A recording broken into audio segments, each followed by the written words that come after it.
평생 가족을 위해서 헌신하겠다는 남편과 이혼을 하게 되었습니다. 남편이 헌신하겠다던 그 가족이 저와 이룬 가정이 아니라 자기가 태어나고 자란 원래 가족들 이야기였거든요. 남편은 30대 초반, 저는 20대 후반이 되어서 서로의 지인과 지인끼리의 소개로 처음 알게 되었습니다. 두 사람 다 나이를 먹을 만큼 먹은 뒤에 만남을 시작했다 보니 결혼을 전제로 만나기 시작한 건 아니었지만 어느 정도 그 부분에 대해서 염두를 하고 있었죠. 남편은 감성적인 것보다는 현실적인 생각을 많이 하는 사람이었어요.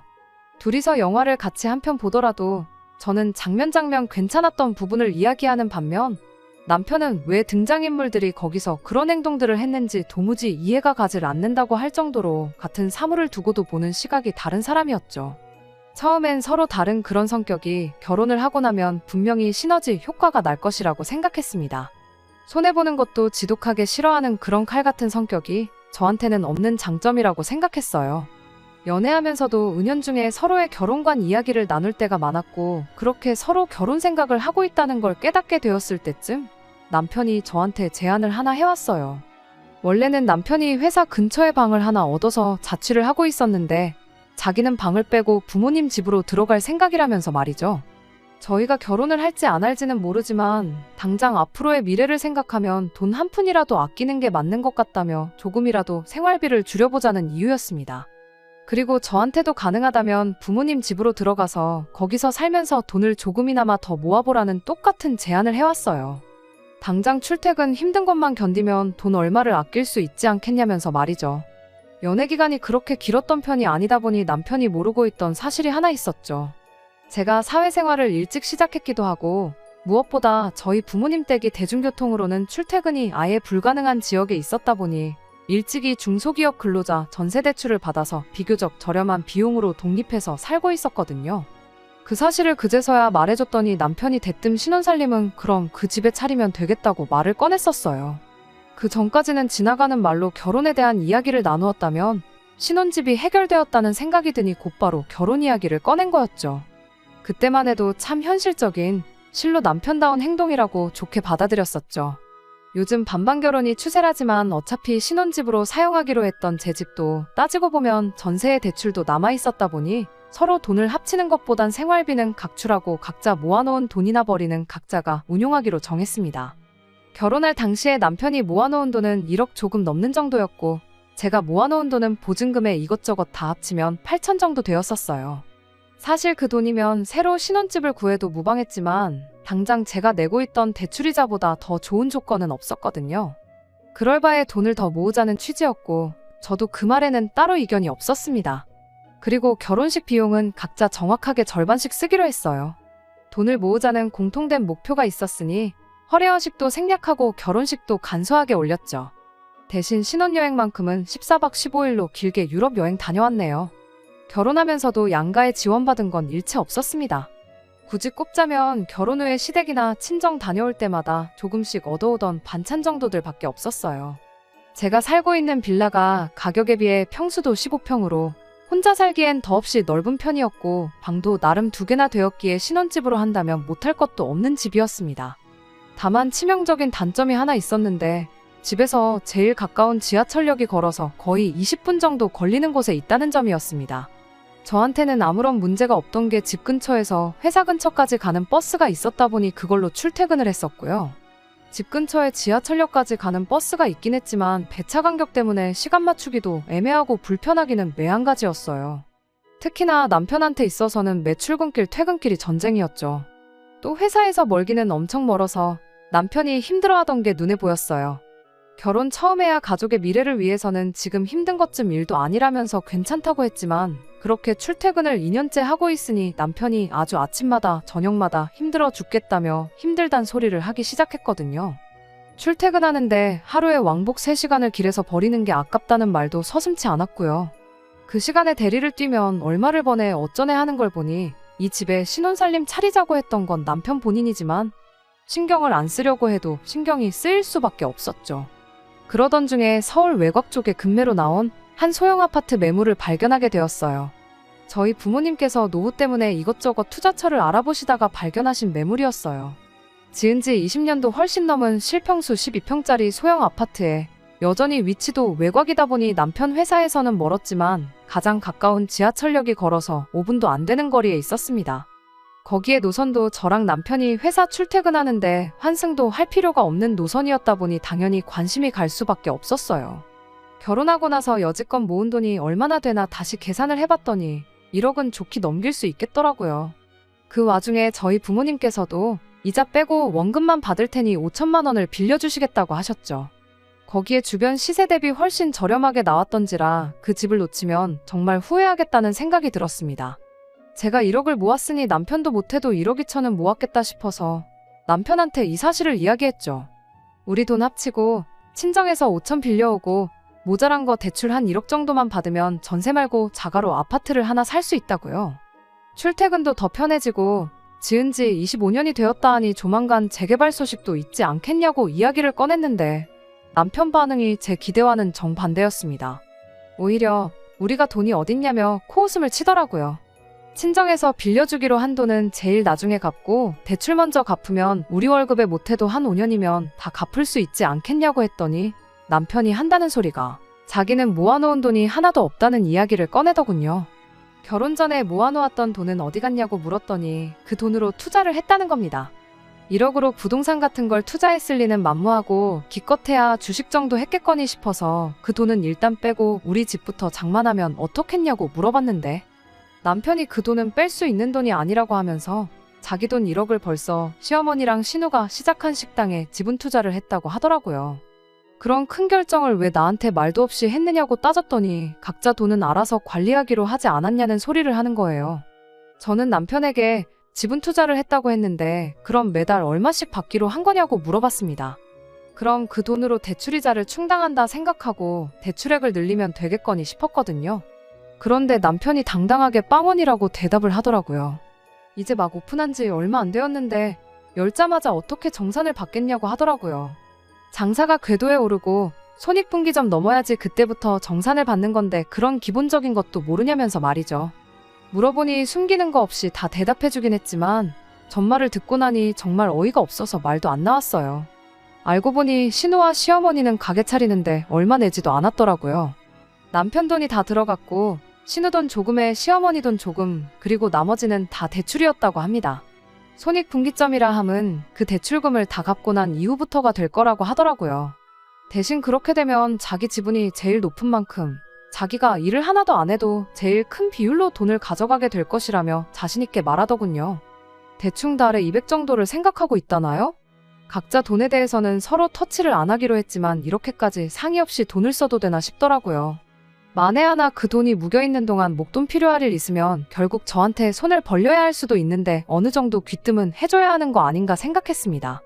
남편한테도 앞으로 그런 일 있으면 귀뜸은 해달라고 그리고 정산받기 시작하면 그때는 나한테도 통보를 해달라고 부탁했죠.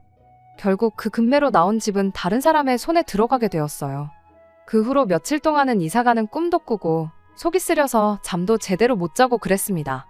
그렇게 1년이라는 시간이 지난 얼마 전이었습니다. 여전히 남편한테서는 정산을 받기 시작했다는 소식에 대해서 듣지 못했어요. 솔직히 짜증났지만 저보다는 남편이 더 스트레스를 받고 있겠거니 싶어서 그 부분에 대해서는 저도 최대한 말을 안 하고 있었습니다. 그러던 중 뜬금없이 시어머니한테서 연락이 왔어요. 결혼하고 나서 시댁과 그다지 큰 교류가 없었거든요. 명절 포함해서 1년에 대여섯 번 찾아뵙는 정도였고 시댁에서 반찬 얻어오는 것 포함해서 시댁과 관련된 일은 남편이 혼자 알아서 하고 있었기에 무슨 일로 연락을 다 하셨나 싶었어요. 전화를 받자마자 시어머니는 대충 형식적인 안부만 묻고는 다짜고짜 요즘 힘들어 죽겠다는 이야기를 꺼내왔어요. 시어머니가 가게를 차리고 나서 몇 달 지나지 않아 길 건너에 바로 똑같은 음식을 취급하는 식당이 생겼다고 합니다. 음식만만 보면 시어머니 가게가 월등히 좋다고 하는데 그쪽은 체인점이라 가게도 넓고 인테리어도 깔끔해서 그런가 그쪽으로 손님이 몰리고 있는 실정이라고 하더라고요.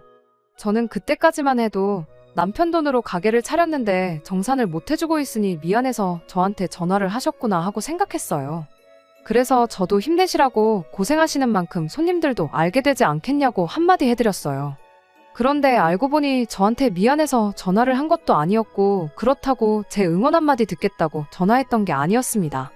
시어머니는 우리 아들 통해서 우리 가족들끼리 동업을 하고 있다는 사실은 이미 알고 있을 테니 길게 설명은 안 하겠다는 말을 꺼내더니 난데없이 저한테 저도 한 가족이니 동업을 할 수 있는 기회를 주겠다는 말을 꺼내는 겁니다. 그러면서 더도 말고 덜도 말고 딱 1억만 투자하라고 하더군요. 말했다시피 그 체인점을 이기려면 일단 당신 가게의 인테리어부터 여러모로 재투자를 해야 할 것 같다는 말을 꺼내더라고요.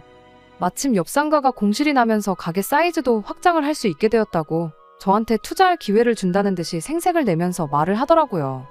남편이 현실적인 성격이고 제가 감성적인 성격이긴 하지만 도무지 동의를 할 수가 없었습니다. 일단 음식 맛이 월등하다는 말부터가 손님들 입에서 나온 말이 아니라 시어머니가 당신 입으로 저한테 했던 말이었으니까요. 요즘 사람들 입맛이 얼마나 귀신 같은데 체인점만도 못하니까 먼저 가게 차려놓고도 손님들을 다 빼앗긴 거 아니겠어요? 가게 인테리어 조금 좋아지고 사이즈 넓어진다고 해서 빼앗긴 손님들을 돌릴 수 있을 리가 만무했죠. 물론 그 말을 입 밖으로 꺼내진 않았어요. 대신 당장 제가 어떻게 그런 목돈을 마련할 방법이 없다고 좋게 돌려 말해 거절을 했습니다. 그런데 시어머니 반응이 뭔가 알고 있다는 눈치였어요. 작년에 아파트를 산다느니 어쩐다니 하지 않았느냐는 말을 꺼내는 걸 보니 제 돈이 얼마나 있는지 남편이 대충 귀뜸을 해줬나 보더라고요. 그래서 제가 그 돈을 마련하려면 지금 살고 있는 집 전세를 빼야 한다는 말까지 해줬습니다. 그런데 남편이 생각보다 자세한 이야기를 시어머니한테 해줬나 보더라고요. 니네 집에서 5천만 원 무이자로 도와주기로 했다지 않았냐고 그 돈 받아다 가게에 투자를 하면 어떻겠냐고요. 그래서 그냥 솔직하게 이야기했습니다. 친정에서 그 돈을 빌려주기로 한 건 맞지만 그건 집을 살 때 이야기지 투자를 해야 한다 그러면 분명히 거절하실 거라고요. 그리고 제 돈하고 친정부모님 돈은 그냥 아껴뒀다가 좋은 집 매물이 나오면 그때 필요하게 될 테니 드릴 수 없다고 딱 잘라 대답했습니다.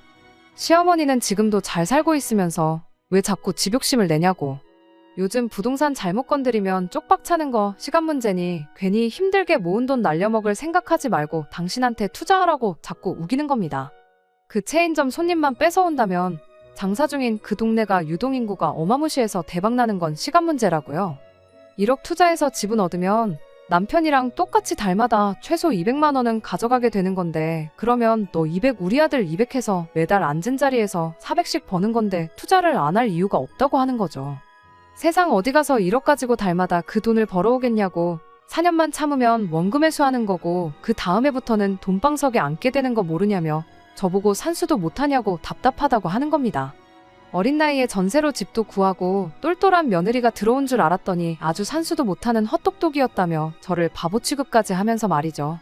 말이 그렇지 아무리 집값이 하락하는 추세라고 해도 서울에 아파트 하나 가지고 있는 거랑 개업한 지 얼마나 됐다고 벌써부터 체인점에 손님 다 빼앗겨서 망하니 어쩐다니 하는 시어머니 식당이랑 비교하는 게 가당키나 한지 싶었습니다.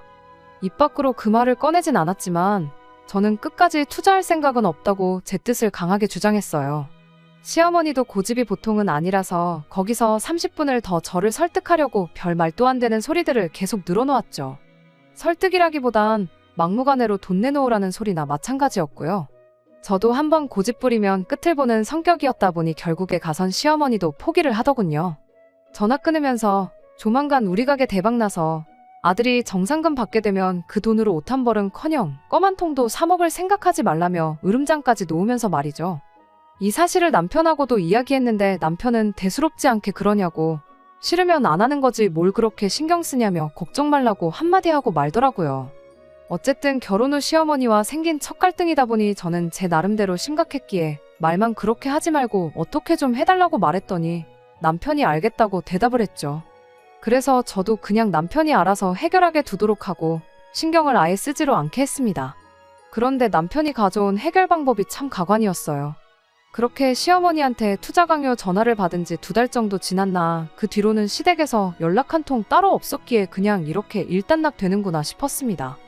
남편 회사까지 교통이 엉망이기도 하고 거리도 멀다 보니 항상 남편이 저보다 못해도 1시간 반은 일찍 일어나 준비를 했었거든요. 그런데 사건이 터진 그날은 웬일인지 제가 일어났는데 남편이 아직도 쿨쿨 자고 있더라고요. 알람을 못 들었나 싶어서 제가 허겁지겁 깨웠는데 남편이 잠에 취해서는 짐 들어오는 것 때문에 오늘 출근 안 하기로 했다고 대답을 하더라고요. 짐이 들어온다길래 뭐 회사에 새로운 장비라도 들어오는 건가 싶었습니다.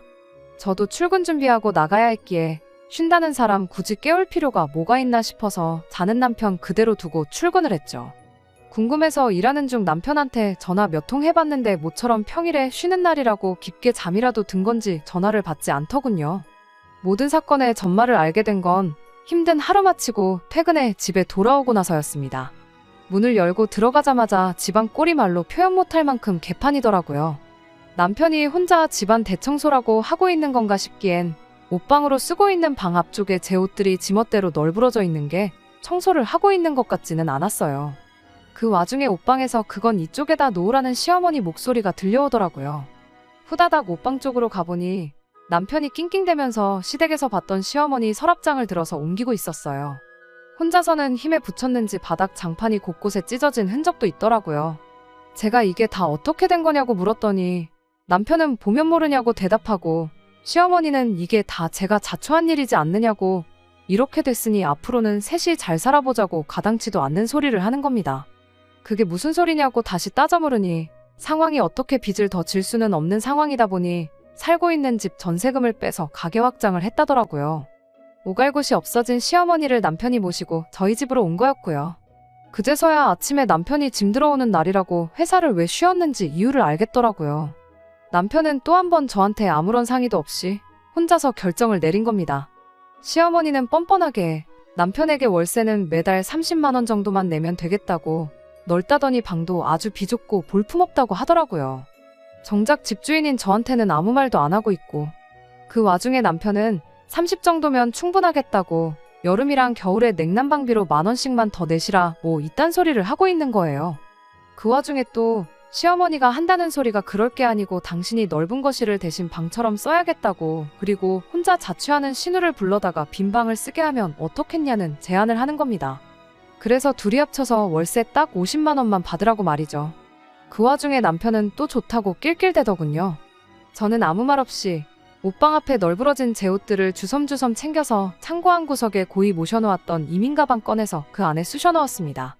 처음 원룸 생활하다가 전세집으로 이사할 때 이사비 조금이나마 아껴보겠다고 중고로 15,000원 주고 구해놓은 이민 가방을 이런데 쓰게 될 줄은 몰랐죠. 그 외에도 가방에 빈틈이 없어서 더 안 들어갈 때까지 제 짐을 추려 넣었습니다. 남편이 뭐 하냐고 묻길래 정리는 미리미리 해놓아야 편하지 않겠냐고 대답을 해줬습니다. 남편은 저 말에 숨은 속뜻이 있었다는 걸 전혀 눈치 못 채고 제가 시어머니랑 같이 사는 걸 받아들이고 일 키우지 않게 숙이고 들어간 걸로 이해를 했나 보더군요. 방에 쫓아 들어와서 저한테 저라면 이해해줄 거라 믿고 있었다며 고맙다는 말을 해왔으니 말이죠. 잠들기 전에도 그래도 어머니한테 받기로 한 월세는 전부 저한테 주겠다는 소리까지 하더라고요. 그러면 저한테도 좋은 거 아니겠냐는 어이없는 소리를 하면서요.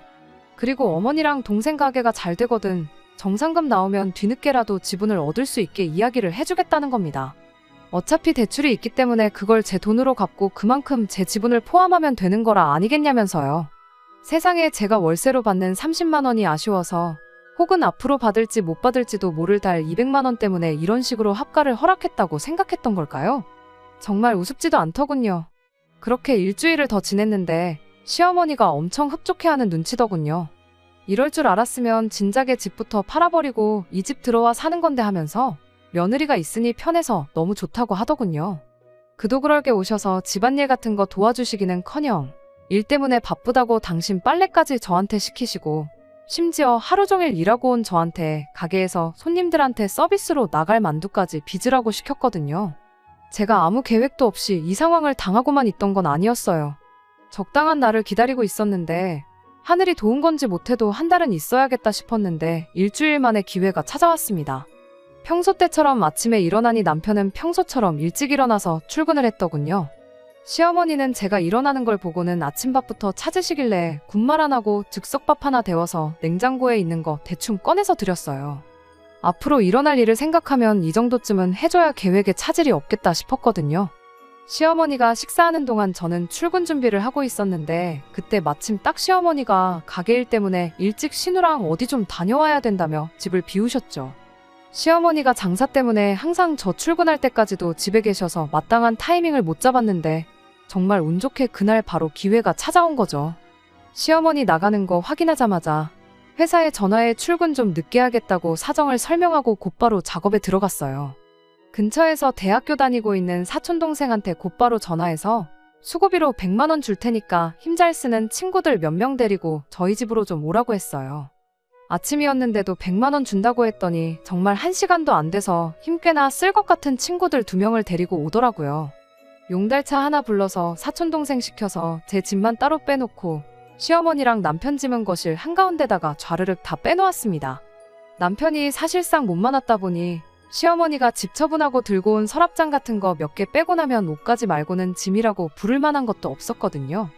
제 짐은 셀프 보관 창고로 옮겨놨어요. 비용은 진작에 알아봤는데 생각보다 저렴해서 놀랐네요. 아무튼 일처리 끝난 거 확인하고 사촌동생한테 100만 원 쥐어주고 고생했다고 친구들이랑 밥 사 먹으라고 10만 원 더 줬어요. 그랬더니 앞으로 이런 일 있으면 자주 불러달라고 하더라고요. 이런 일이 또 있으면 안 되는 건데 동생이 아직 철이 없다 보니 그렇게 말했나 봐요. 그리고 저는 그 길로 바로 회사로 출근했죠. 출근하는데 발걸음이 그렇게 가벼웠던 적이 없는 것 같아요. 몇 시간쯤 지나서 시어머니가 신우랑 볼일 마치고 집에 돌아와서 집안 꼴을 확인이라도 한 건지 저한테 미친 듯이 전화가 걸려오기 시작했습니다. 몇 통 무시하다가 전화를 받았더니 시어머니가 다급한 목소리로 이게 다 무슨 일이냐며 호들갑을 떨길래 회사 일 때문에 바빠서 지금 통화하기 좀 그렇다고 한마디 말하고 전화 끊어버렸어요. 아니나 다를까 5분도 안 지나서는 이제 남편한테까지 전화가 걸려오더라고요. 회사 전화로도 걸려왔는데 직원한테 부탁해서 저는 외근 나가 있는 걸로 좀 해달라고 미리 부탁해놓은 덕분에 남편하고 통화는 쉽게 피할 수 있었어요. 퇴근하고 집에 오니 남편도 상황이었는지 일찍 퇴근했더라고요. 집안에서 망연자실하게 서 있는 두 사람 꼴을 보니 터져나오는 통쾌한 웃음을 참을 수가 없었습니다. 남편이 저한테 이게 다 뭐냐고 물어보기도 전에 시어머니가 저를 보자마자 육두문자를 쓰면서 저한테 뭐라 소리를 지르더라고요. 처음엔 집에 도둑이 들었는 줄 알고 놀랐는데 당신 짐하고 남편 것만 집에 남아있는 걸 보니 제 소행인 걸 대번에 알았다네요. 그 말 듣자마자 저도 도둑 맞지 않냐고 내 돈 1억 꽁으로 털어가려던 사람들이 어떻게 안 되니까 이젠 내 집에 들어와 살림까지 차렸는데 그게 도둑이 아니고 뭐라고 설명할 수 있겠냐고요. 그랬더니 시어머니가 지금 나를 도둑이라고 부른 거냐고 열을 내길래 사실 도둑보단 날강도가 더 어울리는 표현인 것 같다고 정정해줬네요. 시어머니야 열이 잔뜩 받아서 저러고 있지만 남편은 대충 돌아가는 상황을 짐작한 건지 저한테 왜 그러냐며 대화로 좋게 풀어보자고 하더라고요. 대화로 좋게 풀을 수 있는 일이었으면 신우랑 시어머니한테 전 재산 퍼다주고 내 집에 모시고 오기 전에 진작에 대화를 하지 그랬냐며 당신하고는 더 할 말 없으니 이혼 서류 준비되는 대로 사인이나 해달라고 딱 잘라 한마디 해줬습니다. 그리고 집도 빠른 시일 내로 부동산에 내놓을 테니 당신이랑 어머님 짐도 빠른 시일 내로 빼달라고 했어요. 그 와중에 시어머니가 저를 고소하겠다느니 어쩐다니 하길래 내 집에서 내 짐만 빠졌고 어머님하고 남편 짐은 여기 고스란히 다 있는데 저를 뭘로 고소하실 생각이냐고 물었죠. 오히려 소송은 협의이혼 안 해주면 제가 걸어야 하는 거 아니겠냐고 당장 아는 변호사 있으면 누가 유리한지 상담이나 한번 받아보라고 해줬네요. 남편이 그럼 당장 어머님이랑 자기는 어디 가서 지내냐고 지낼 곳 찾기 전까지는 이 집에서 살게 해달라고 하더라고요. 그래서 신우네 집에 가 있으면 되는 거 아니냐고 했어요. 신우까지 불러들여서 나한테 월세 꼴랑 50 주고 내 가족이서 15평 빌라에서 살 생각 아니었냐고 그럼 8평 원룸에서 사는 신우네서 다 같이 사는 것도 별 문제 없는 거 아니냐고요. 신우도 월세 50만 원 받으면 한 푼도 안 내도 되니까 좋아할 거라고 그 집 가서 가족들끼리 알콩달콩 잘 살라고 했네요.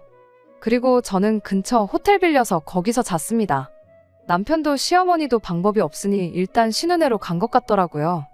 신우하고는 정말 결혼하고 개인적으로 연락 한번 해본 적도 없었는데 신우도 이게 무슨 상황이냐며 어머니는 자기가 모실 테니 오빠랑 잘 풀고 이혼만은 하지 말아달라는 연락이 오더라고요. 남편하고 결혼 생활하면서 그나마 이성적인 생각하는 법 하나는 제대로 배운 것 같네요. 괜히 여기서 마음 약해졌다간 모르긴 몰라도 평생 이런 비슷한 일로 시달리게 될 건 안 봐도 뻔하겠다는 생각이 들었어요. 그래서 싫다고 거절했더니 신우가 가게 확장하는 것부터 인테리어까지 벌써 다 계약해놓았고 공사 시작일이 언제니 하면서 그 와중에 위약금이 어쩌니 저쩌니 파토 내면 손해가 막심하다느니 이딴 소리를 하고 있는데 그걸 보니 신우도 보통은 아닌 것 같더라고요. 그 와중에 계약 파기하고 돈 돌려받아서 시어머니랑 남편 살 집을 구하는 게 아니고 확신도 없는 그 잘난 식당 공사를 강행해야 한다고 하는 꼴을 보니 말이죠. 사실 궁금하긴 했어요. 셋이 전 재산 털어서 만든 그 식당이 망하는 꼴을 두 눈으로 직접 보고 싶기도 했거든요. 그런데 뭐 이미 마음 굳혔는데 그 망하는 꼴 보자고 길게 끌 이유가 없어서 그냥 남편하고는 그렇게 이혼하게 되었습니다. 다른 건 몰라도 이따금씩 생각날 때마다 한번 시어머니 가게를 검색창에 검색을 해보곤 합니다. 아직 망이 없어지지는 않은 것 같은데 리뷰 같은 거 보면 개중에 좋은 리뷰도 간간히 보이긴 하지만 보통은 길 건너 체인점보다 음식 맛이 없다느니 서비스가 구리다느니 이런 의견들이 대부분인 걸 보니 없어지는 건 조만간이겠다 싶네요. 이게 다 인과응보라는 걸 깨닫고 땅을 치고 후회하는 날이 오면 좋겠습니다. 속 시원하게 한 방 먹여주긴 했지만 저도 저대로 지난날에 저에게 후회를 하고 있거든요. 요즘 사람들이 개인주의적이라고는 하지만 남편이라고 너무 터치 안 하고 알아서 잘하겠거니 믿는 것도 좋은 방법만은 아닌 듯 합니다. 끝까지 들어주셔서 감사합니다. 오늘의 사연은 여기까지입니다. 구독과 좋아요, 알람 설정 부탁드리고 더 좋은 사연으로 다시 찾아뵙겠습니다. 감사합니다.